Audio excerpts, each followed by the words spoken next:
Sa rice cooker, nagluto ng siopaw? Pwede ba yun? Pwede. Panoorin mo to. Pinaghalo-halo ko ang mga sangkap.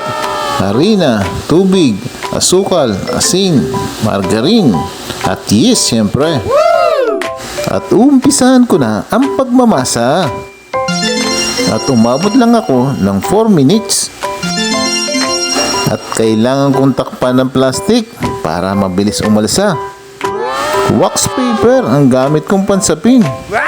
At bola-bola ang hinanda kong palaman. Yummy! 2 beses kong minasa para mas masarap ang tinapay ng siopaw. At mas makinis, siyempre. Madali lang yan. Kayang-kaya mo yan. Pwede mong subukan. Pagkatapos malagyan ng palaman, i-rest mo siya ng mga 5 minutes. At pwede nang lutuin yan, mga 12 or 15 minutes. Yan ang rice cooker na ginamit ko. Ayan, luto na. Napakasarap niyan. Maraming salamat sa panonood. Sana may natutunan kayo mga katakam.